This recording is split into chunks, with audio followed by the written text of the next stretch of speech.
Hello everyone, welcome to Sarathi institute of law, आपका अपना legal channel.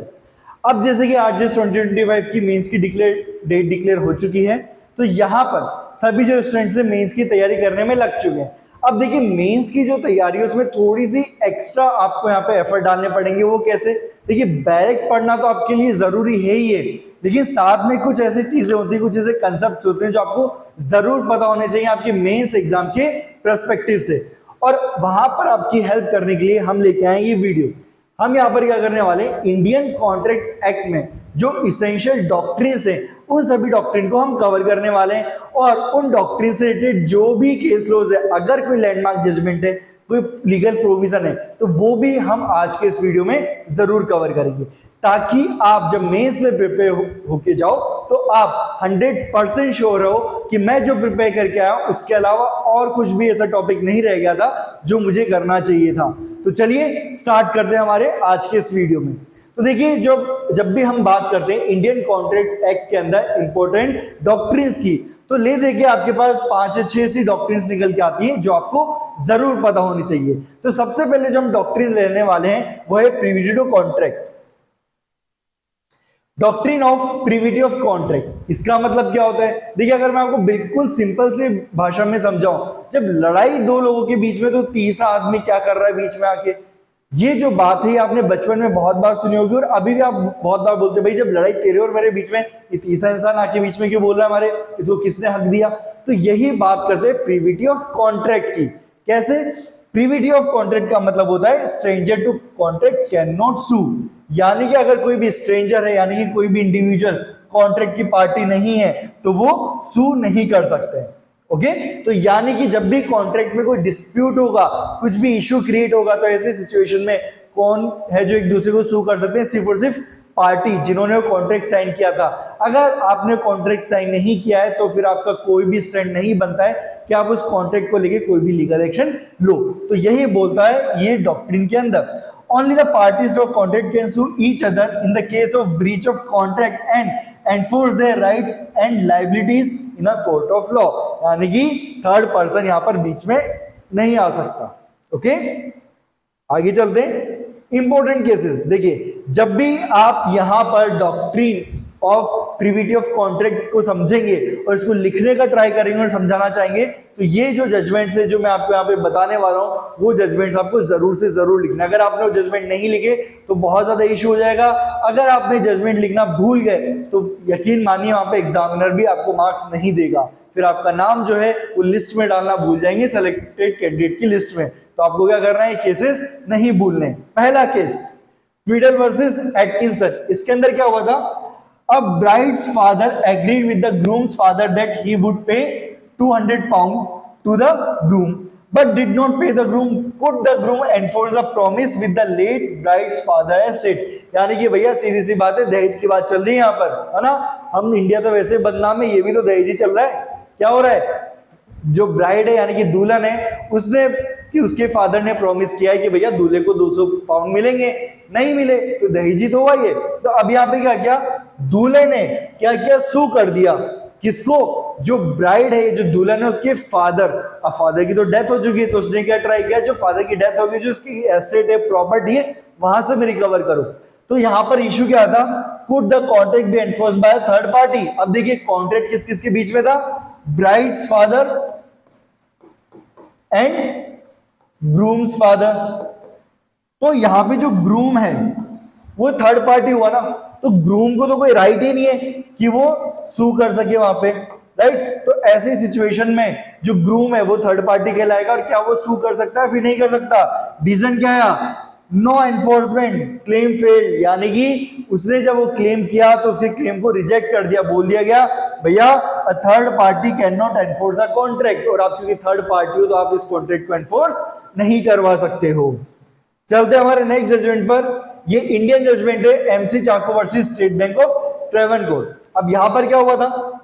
H bank, where MC Chacko was the manager, had an overdraft account with the State Bank of Travancore, hereafter State Bank. To secure the repayment of the overdraft, MC Chacko's father K executed several letters of guarantee, partially undertaking liability for the outstanding debt. later K executed a gift deed transferring his properties to his family members including MC Chaco. The deed contained a clause stating that if any liability arose from the guarantee, it was to be settled either personally by MC Chaco or from the property gifted by him. अब sorry gifted to him होना चाहिए, gifted to him. अब देखो यहाँ पे क्या हो रहा है, ये हमारे एमसी चाको भाई साहब हैं, ठीक है, वो है एक बैंक के मैनेजर। अब उस बैंक ने क्या कर रखा है, दूसरे बैंक से लोन ले रखा है, या फिर ओवरड्राफ्ट की अगर मैं फैसिलिटी बताऊं तो क्या मतलब होता है कि अगर आपका अकाउंट किसी पर्टिकुलर बैंक में है, अब वहां पर क्या है, आपके अकाउंट में अगर 20,000 रुपए है और आपको इमरजेंसी में पेमेंट करना है 25,000 का, तो कई बैंक है जो ऑलरेडी अगर आप उनसे एग्रीमेंट करके रखते हो तो ओवरड्राफ्ट की फैसिलिटी देते हैं, यानी कि जितना अमाउंट आपके बैंक अकाउंट में है उससे थोड़ा सा ज्यादा अमाउंट आप क्या कर सकते हो, विड्रॉल कर सकते हो। तो यहां पे क्या हुआ, जो ओवरड्राफ्ट है उसकी भी तो गारंटी देनी पड़ेगी क्योंकि वो भी तो लोन ही हुआ। तो जो एमसी चाको के फादर हैं वो श्योरिटी बन गए, है ना। अब वो श्योरिटी बने, श्योरिटी बन के उन्होंने क्या किया, बैंक को गारंटी दी जहां पर ओवरड्राफ्ट था कि क्या होगा, अगर ये अमाउंट पे नहीं किया जाता तो मैं पे करूंगा। ओके, एक कॉन्ट्रैक्ट तो ये हो गया। अब यहां पर एट द सेम टाइम एक दूसरा कॉन्ट्रैक्ट भी हुआ। वो कैसे हुआ, यहां पर मैं आपको ऐसे समझाता हूं, जस्ट अ मिनट। हाँ देखिए, पहला एग्रीमेंट हुआ है एमसी चाको जो बैंक का मैनेजर है उनके फादर है के, father and State Bank of Travancore, ठीक है, इन दोनों के बीच में कॉन्ट्रैक्ट हुआ है कि कैसे काम कर रहे हैं एज अ श्योरिटी। ओके, एक एग्रीमेंट आपका ये हो गया। यहां पे एमसी चाको का कुछ भी लेने देना नहीं है, ये पार्टी ही नहीं है इस कॉन्ट्रैक्ट का। अब क्या हुआ, दूसरा कॉन्ट्रैक्ट हुआ, उसके अंदर क्या हुआ के और उसके अदर फैमिली मेंबर, अपन को उससे कोई लेना देना नहीं है तो अपन बात करेंगे एमसी चाको की। इन दोनों के बीच में एक एग्रीमेंट हुआ कि के अपनी प्रॉपर्टी का कुछ हिस्सा एमसी चाको को ट्रांसफर करेंगे और बदले में एमसी चाको को करना होगा अगर फ्यूचर में कभी के की रेस्पॉन्सिबिलिटी अराइज होती है, लाइबिलिटी अराइज होती है with respect to that particular bank guarantee, तो अब क्या होगा, यहां पर एमसी चाको पर्सनली उस लाइबिलिटी को क्या करेंगे, डिस्चार्ज करेंगे, या फिर जो प्रॉपर्टी के थ्रू एमसी चाको को दी गई थी उस प्रॉपर्टी उस लाइबिलिटी को डिस्चार्ज किया जाएगा। ये हो गया सेकंड एग्रीमेंट। अब इस सेकंड एग्रीमेंट के बारे में स्टेट बैंक ऑफ ट्रेवेनकोर को पता था, ठीक है, इनको ये बात पता थी और जो अनहोनी का डर था वही हुआ, यानी कि जो एमसी चाको का जो बैंक था वो क्या हो गया, डिफॉल्ट कर गया। तो अब ऑब्वियसली बात है किसकी लाइबिलिटी अराइज होगी, के की लाइबिलिटी अराइज होगी। बट क्योंकि स्टेट बैंक ऑफ ट्रेवेनकोर को पता था कि ऐसा कोई एग्रीमेंट ये फादर एंड सन के बीच में, तो उसने रादर देन सुइंग के उन्होंने सू कर दिया एमसी चाको को डायरेक्टली, क्योंकि उन्हें उस एग्रीमेंट के बारे में पता था। तो अब मुद्दे की बात आई कि क्या यहां पर बैंक जो है एमसी चाको को सू कर सकते नहीं कर सकते, whether a charge was created in favor of bank to satisfy the debt arising under the letter of guarantee, and if such a charge existed is it enforceable by bank even though they were not a party to the contract। यानी कि simple सा बात की गई कि भैया जब वो प्रॉपर्टी ट्रांसफर की गई और आपने लेटर ऑफ गारंटी साइन की, क्या लेटर ऑफ गारंटी के थ्रू कोई चार्ज क्रिएट हो गया क्या प्रॉपर्टी पर, और अगर चार्ज क्रिएट हो गया तो क्या बैंक डायरेक्टली उसको एनफोर्स करवा सकता है even though bank was not party to the second agreement. तो कोर्ट ने क्या डिसीजन दिया, no charge was created over the property and privity of contract the State Bank had no right to enforce the gift deed. यानी कि obviously बात है भैया, gift deed का कॉन्ट्रैक्ट किसके बीच में हुआ था, फादर एंड सन। तो भैया फादर और सन है वही तो एक दूसरे के अगेंस्ट में उसको एनफोर्स करवा सकते हैं। स्टेट बैंक का क्या काम है वहां पर, तो स्टेट बैंक इसको एनफोर्स नहीं करवा सकता। अब आप सभी को लग रहा होगा यार ये तो स्टेट बैंक के साथ गड़बड़ हो गई, अब वो अपना लोन कैसे वापस रिकवर करेगा। तो देखो यहाँ पे कोई गड़बड़ नहीं हुई है, क्योंकि यहाँ पे सिंपल सा मेथड क्या है कि स्टेट बैंक ऑफ ट्रेवेनकोर जो उन्होंने ओरिजिनल एग्रीमेंट किया था किसके साथ, के साथ, ये एनफोर्स करवाएंगे इस एग्रीमेंट को, क्योंकि उनको तो अपने पैसे से मतलब है, के दे या फिर एमसी चाको दे, तो उनका जो एग्रीमेंट था वो उसको एनफोर्स करवाएंगे। और उनको एनफोर्स करवाने के बाद क्या होने वाला है, अब जो के श्योरिटी है, अब वो सू करेगा अपने बेटे को कि बेटा तूने मेरे साथ खेल खेला, मैंने तुझे बनाया और तू ही मुझे बना रहा है, तो चुपचाप से या तो उस प्रॉपर्टी में से पैसा दे या फिर पर्सनली दे, लेकिन पैसा तो तुझे ही देना पड़ेगा। तो यानी कि दोनों कॉन्ट्रैक्ट एनफोर्स हो सकते हैं, लेकिन आपको करेक्ट पार्टी का पता होना चाहिए कि कौन सी पार्टी उस कॉन्ट्रैक्ट को एनफोर्स करवा सकती है। ओके, लेकिन इस डॉक्ट्रिन के कुछ एक्सेप्शंस भी हैं, चलो वो भी डिस्कस कर लेते हैं। First exception, the beneficiary under a contract and trust और चार्ज वाज क्रिएटेड, यानी कि कॉन्ट्रैक्ट किया गया था किसी पर्टिकुलर इंडिविजुअल के बेनिफिट के लिए और उस कॉन्ट्रैक्ट के साथ ही कोई चार्ज क्रिएट कर दिया गया या फिर ट्रस्ट क्रिएट कर दी गई, तो ऐसे सिचुएशन में अभी क्या होगा, बेनिफिशियरी भी उस कॉन्ट्रैक्ट को एनफोर्स करवा सकता है even though he was not party to that particular contract. और इससे जजमेंट है हमारे पास मोहम्मद खान वर्सेस हुसैनी बेगम। अब इस जजमेंट के अंदर क्या हुआ था, इसके अपन फटाफट से फैक्ट्स देख लेते हैं। देखिए यहां पे सिंपल सी चीज हुई थी कि भाई जो ब्राइड के फादर, ग्रूम के फादर, उन दोनों के बीच में एग्रीमेंट होता है, वही कहानी जो हम ऑलरेडी देख चुके हैं। तो यहां पे क्या हुआ, जो अपनी ब्राइड है उनके फादर के साथ एग्रीमेंट किया ग्रूम के फादर ने कि मैं इसको 500 रुपए दूंगा मंथली, और साथ में क्या किया उन्होंने कि इसी एग्रीमेंट के अंदर एक प्रॉपर्टी थी उनकी, उसके ऊपर चार्ज क्रिएट कर दिया कि अगर मैंने 500 रुपए नहीं दिए तो वो यहां से रिकवर कर सकते हैं। ठीक है भैया, बात हो गई। अब क्या हुआ, उन्होंने 500 रुपए नहीं दिए और पता है ये जो मंथली एक्सपेंसेस उनका नाम क्या रखा गया, बीटल लीव एक्सपेंसेस, यानी कि खर्चे पानदान। यानी कि आप देखा होगा आपने पुरानी मूवीज में कि कोई ना कोई एक कैरेक्टर होता है मूवी के अंदर जो पान चबाता रहता है, वो पान चबाने के लिए वो क्या करता है, बॉक्स खोलता है, उसमें से पान खाता है, तो उसको बोलते हैं खर्चा है पानदान, वो पानदान है तो उसके लिए खर्चा। अब ऐसा तो नहीं पानदान इतना महंगा आ रहा है कि 500 रुपए का आपको खर्चा करना पड़ रहा है मंथली, ये आज से ऑलमोस्ट 100 साल पुराना जजमेंट है, तो उस टाइम पे तो 500 रुपए की बहुत वैल्यू हुआ करती थी। तो यहाँ पे बस उसको नाम दिया गया था मंथली अलाउंस को, वो मंथली अलाउंस है 500 रुपए। तो जब उन्होंने 500 रुपए नहीं दिए तो यहां पर बी ने सू किया कि लाओ मेरे 500 रुपए, आपने तो प्रॉमिस किया था। तो यहां पर ये स्मार्टली प्ले करने लग गए कि बेटा आप कहां आ रहे हो, आपके साथ तो मेरा कोई कॉन्ट्रैक्ट ही नहीं था, कॉन्ट्रैक्ट तो आपके फादर के साथ था, तो आप उस कॉन्ट्रैक्ट को एनफोर्स नहीं करवा सकते। तो यहां पर कोर्ट ने बोला नहीं, बी भी उस कॉन्ट्रैक्ट को एनफोर्स करवा सकती है। और वो क्यों करवा सकती है, बिकॉज आपने उस कॉन्ट्रैक्ट के थ्रू क्या किया है, एक तो बी के बेनिफिट के लिए वो काम किया है, प्लस आपने क्या किया, एक चार्ज क्रिएट कर दिया किसके ऊपर, प्रॉपर्टी के ऊपर। Now she has right to enforce that particular contract. तो ये हुआ हमारा पहला एक्सेप्शन। दूसरा है प्रोविजन फॉर मेंटेनेंस और मैरिज अंडर फैमिली अरेंजमेंट। तो इसके अंदर क्या आता है, such provisions are treated as exception to the doctrine of privity of contract to safeguard the rights of family members who may not receive a specific share and to give effect to the testator's will।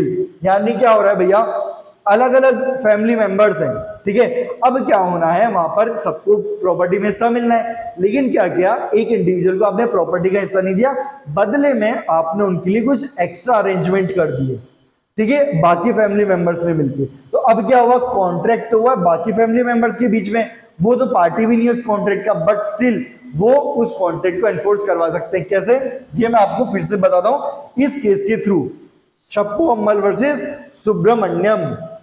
इसमें क्या हुआ था, देखिए इसमें दो बहुत ही ज्यादा लायक बेटे थे, बहुत ज्यादा लायक बेटे। उन्होंने क्या किया, प्रॉपर्टी आपस में बांट ली और देखा कि भाई मदर को कौन मैनेज करेगा, एक ने डिसाइड कर लिया ठीक है भैया मैं कर दूंगा, लेकिन उसने फिर मैनेज नहीं किया, तो मदर ने सू कर दिया कि भैया मुझे कौन मैनेज करेगा, मेरा खर्चा कौन उठाएगा। तो यहाँ पे दोनों ने बोला, मतलब जिसको सू किया उसने बोला कि अम्मा जी आप क्यों आ रहे हो भाई, आपका तो कॉन्ट्रैक्ट ही नहीं हुआ है, आप तो कॉन्ट्रैक्ट की पार्टी नहीं हो, कॉन्ट्रैक्ट की पार्टी तो कौन है, हम दोनों हैं, तो आप बीच में क्यों आ रहे हो। तो यहाँ पे कोर्ट ने बोला बिल्कुल नहीं, यहाँ पे आप अपनी ज्यादा लायकी मत दिखाइए, यहाँ पे क्या हो रहा है, आपने एक फैमिली अरेंजमेंट किया और उसके थ्रू आपने बोला था कि आप मदर को मेंटेन करोगे, तो आपको मेंटेन करना पड़ेगा, mother has right to enforce this particular contract. Okay, ये चीज क्लियर हो गई है। तो ये था हमारा सेकंड एक्सेप्शन। अब चलते हैं हम हमारे थर्ड एक्सेप्शन के ऊपर। एस्टोपल और acknowledgement in situations where there is no contract between two parties but one of them acknowledges the other's right or recognize it through their conduct they may liable under the law of estoppel। यानी कि आपने क्या किया, दो parties हैं ए और B, इनके बीच में कोई भी एग्रीमेंट हुआ, राइट। अब वो एग्रीमेंट हुआ था सी के लिए, ठीक है, कि भैया सी को ये दे देना, सी को जॉब पे रख लेना, सी को घर दे देना, जो भी हुआ। अब क्या किया, बी ने ज्यादा होशियारी दिखा के सी को जाके वो एक्नॉलेजमेंट दे दी कि हाँ भाई मेरा और बी ए का एक ऐसा एग्रीमेंट हुआ है और अब मैं क्या करूंगा, तुम्हें घर दूंगा। तो यहाँ पे क्या हो गया, जैसे उसने एक्नॉलेज किया सी के सामने तो प्रिंसिपल ऑफ एस्टोपल लग गया और एक एक्सेप्शन निकल के आ गया किसका, प्रीविटी ऑफ कॉन्ट्रैक्ट का। तो ये तीन एक्सेप्शन है प्रीविटी ऑफ कॉन्ट्रैक्ट क्या, आई होप आपको क्लियर हो गए होंगे। अब चलते हैं प्रीविटी ऑफ कंसीडरेशन, ठीक है। जैसे प्रीविटी ऑफ कॉन्ट्रैक्ट है वैसे ही प्रीविटी ऑफ कंसीडरेशन, यानी कि क्या बोला जाता है, पार्टीज है दो कॉन्ट्रैक्ट की, राइट। अब कंसीडरेशन क्या है, एक पार्टी ने दूसरी वाली पार्टी को कुछ दिया, दूसरी पार्टी ने पहली वाली पार्टी को कुछ दिया, यानी कि दोनों आपस में एक दूसरे को कुछ ना कुछ तो दे रहे हैं, तभी तो कंसीडरेशन बन रहा है, और कंसीडरेशन के बिना तो कॉन्ट्रैक्ट हो ही नहीं सकता है। तो यहां पे क्या बोला जा रहा है, अगर कोई भी ऐसा इंडिविजुअल है, फॉर एग्जाम्पल ए और बी है, इनके बीच में कॉन्ट्रैक्ट हुआ बट जो कंसीडरेशन है बी के थ्रू मूव नहीं हुआ है, तो क्या बी के ऊपर प्रीविटी ऑफ कंसीडरेशन लग जाएगा, बिल्कुल लग जाएगा। बट उसके पास अभी भी उस कॉन्ट्रैक्ट को एनफोर्स करवाने का तरीका है, कैसे, वो तरीका है कि भैया प्रीविटी ऑफ कॉन्ट्रैक्ट तो नहीं हो रहा ना, तो पार्टी टू कॉन्ट्रैक्ट तो वो अभी भी है, तो अभी भी एनफोर्स करवा सकता है, ठीक है। बट प्रीविटी ऑफ कंसीडरेशन बोलता है स्ट्रेंजर टू कॉन्ट्रैक्ट, तो स्ट्रेंजर टू कंसीडरेशन,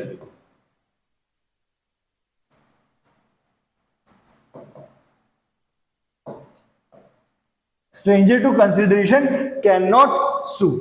लेकिन इंटरेस्टिंग बात क्या है, ये वाली जो डॉक्ट्रिन ना इंडिया में एप्लीकेबल नहीं है।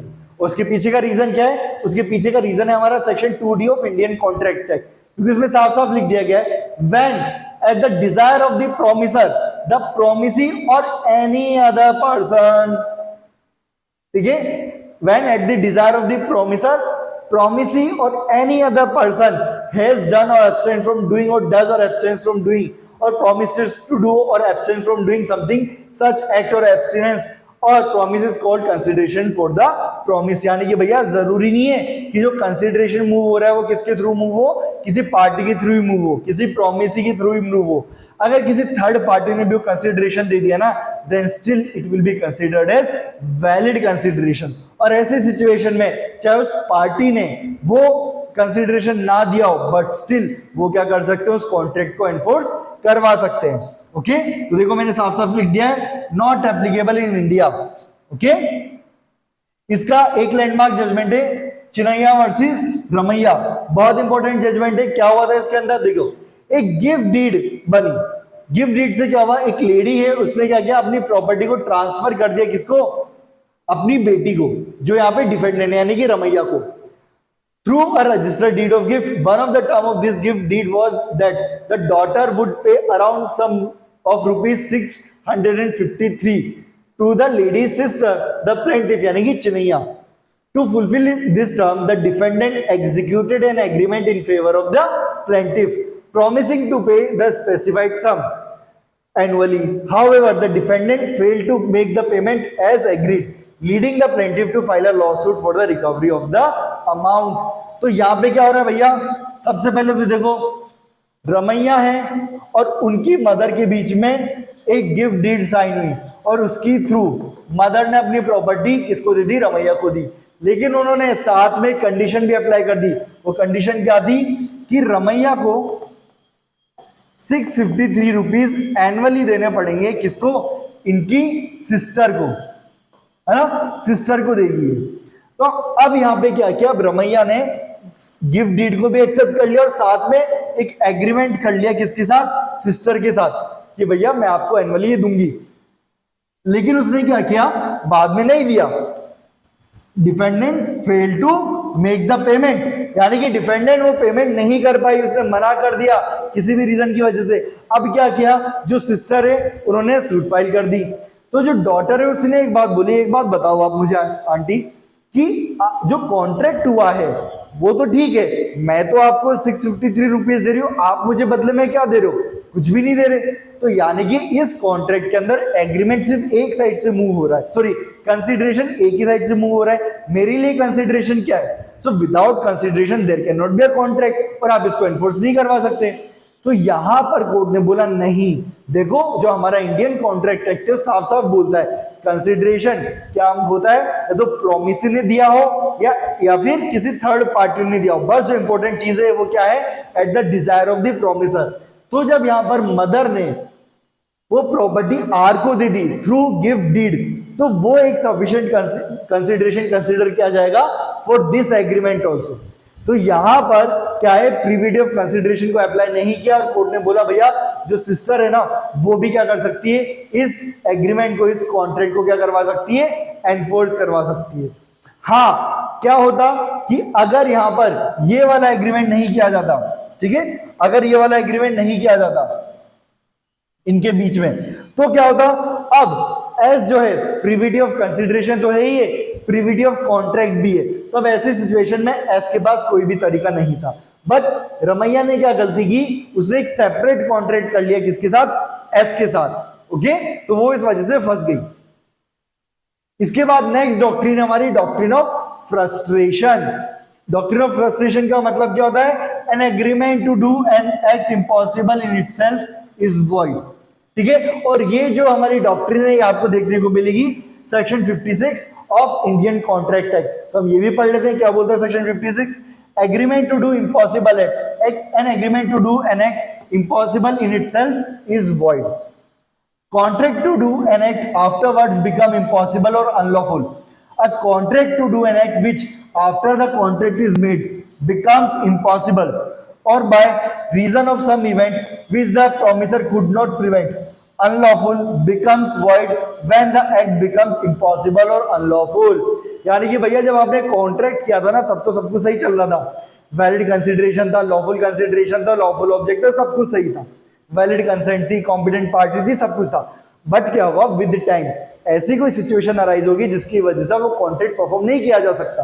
तो अब क्या होगा, अगर आप जबरदस्ती उस कॉन्ट्रैक्ट को एनफोर्स करवाओगे तो जो डिफॉल्टिंग पार्टी है उसके ऊपर बर्डन आ गया कि भैया एक तो मेरी गलती ही नहीं है ना, मेरी गलती नहीं है, मैंने कुछ भी नहीं किया जिसकी वजह से कॉन्ट्रैक्ट में एरर आया हो, बट अब एक्सटर्नल फैक्टर की वजह से मैं कॉन्ट्रैक्ट परफॉर्म नहीं कर पा रहा हूं, तो मेरी क्या गलती है, मैं क्यों पे करूं डैमेजेस। तो यहां पर उनकी प्रोटेक्शन के लिए आपको मिलती है डॉक्ट्रिन ऑफ फ्रस्ट्रेशन, यानी कि आपने कॉन्ट्रैक्ट किया, बाद में कोई ऐसी सिचुएशन होगी जिसकी वजह से कॉन्ट्रैक्ट परफॉर्म नहीं किया जा रहा है, तो फिर आपको किसी भी रीजन की वजह से सू नहीं किया जाएगा। ओके, इसका एक एग्जांपल ले लेते हैं। ठीक है, चलो पहले एक ग्राउंड समझ लो, इसमें आपको बहुत सारे एग्जांपल मिल जाएंगे।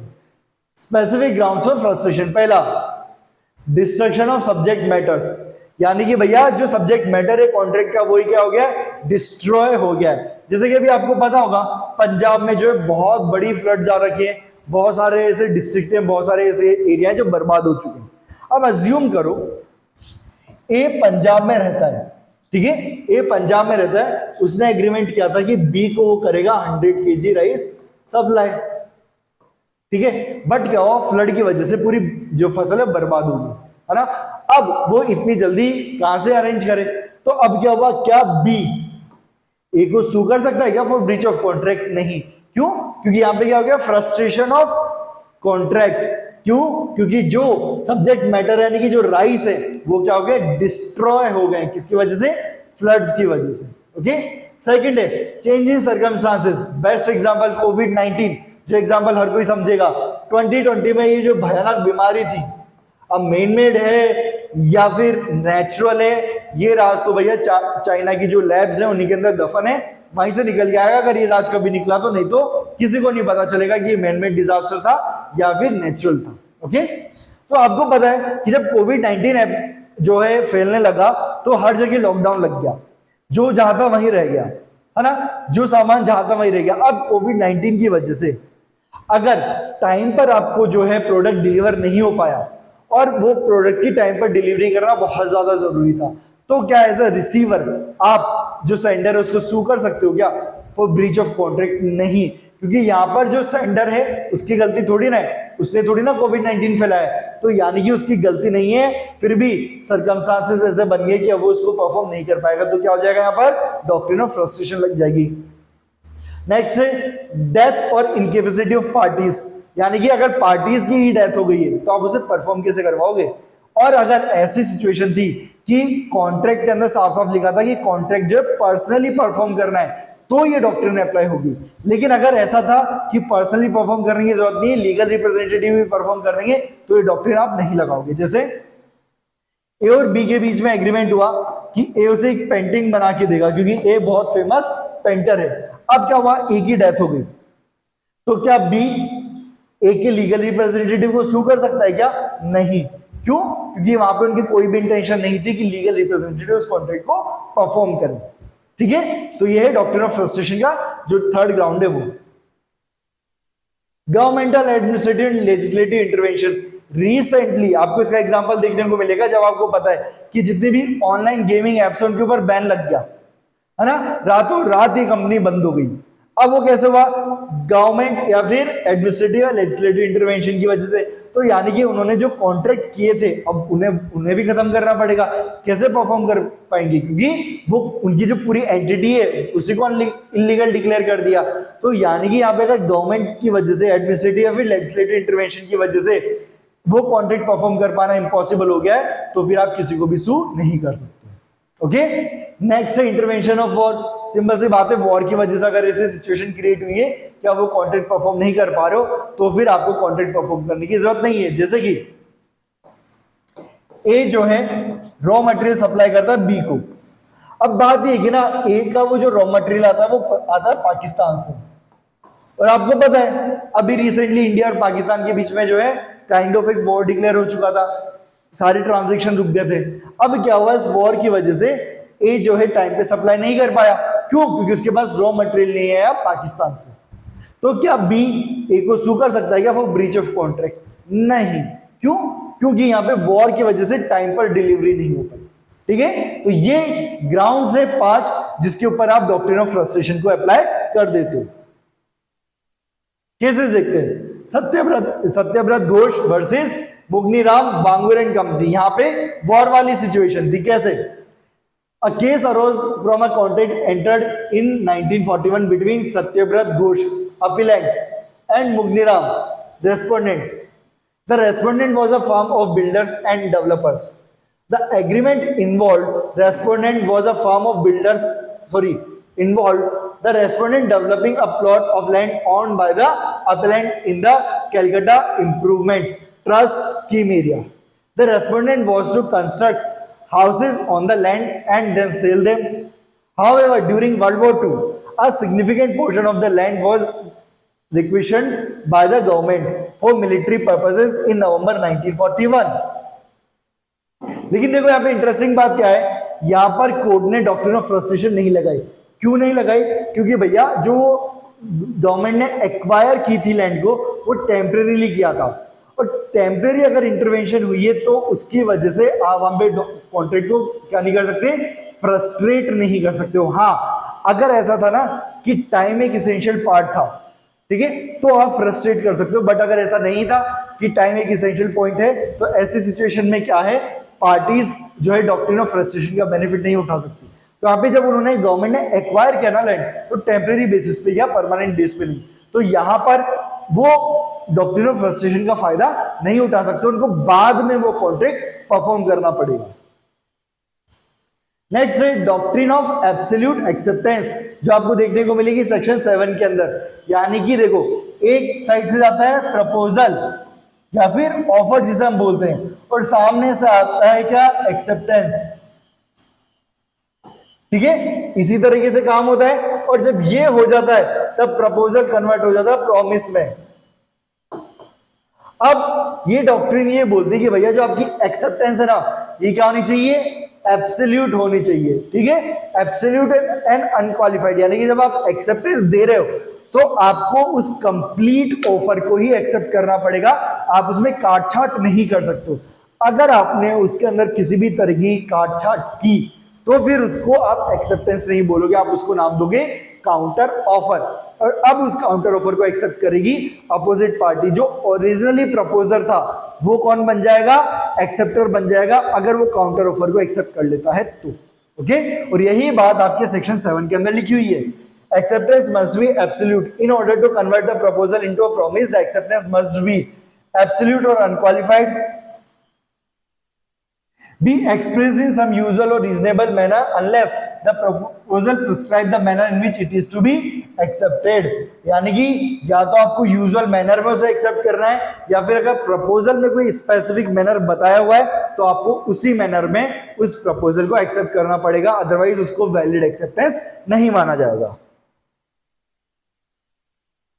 नेक्स्ट है हमारी डॉक्ट्रिन ऑफ रेस्टिट्यूशन, जो आती है आपके सेक्शन नंबर 64 एंड 65 में। ये डॉक्ट्रिन सिंपल सी बात बोलती है कि भैया अगर कोई भी एग्रीमेंट वॉइडेबल था, आपने उसको वॉइड डिक्लेयर करवा दिया, या फिर कोई कॉन्ट्रैक्ट बाद में वॉइड हो गया है, तो ऐसी सिचुएशन में जिस भी पार्टी ने उस कॉन्ट्रैक्ट के अंदर जितना भी फायदा उठाया है ना, उसको रिस्टोर करना पड़ेगा। ये बात बोलते हैं any benefit incurred from the void agreement और contract must be restored by the beneficiary. The doctrine of restitution applies only those agreements or contracts which subsequently become void and not those which are void ab initio. यानी कि जो starting से void है ना, उसमें ये नहीं हो रहा है, लेकिन वो कॉन्ट्रैक्ट जो voidable थे और बाद में void डिक्लेयर किए गए, या फिर वो कॉन्ट्रैक्ट जो पहले ठीक थे और बाद में void डिक्लेयर किए गए, सिर्फ और सिर्फ वहां पर ही डॉक्ट्रिन एप्लीकेबल है। अब एग्जांपल देखो, इसके अंदर ए और बी के बीच में कॉन्ट्रैक्ट हुआ, अपन वही डॉक्ट्रिन ऑफ फ्रस्ट्रेशन वाली बात कर लेते हैं। ए सप्लाई करेगा 100 kg ऑफ राइस, ये से देगा 1000 रुपीज।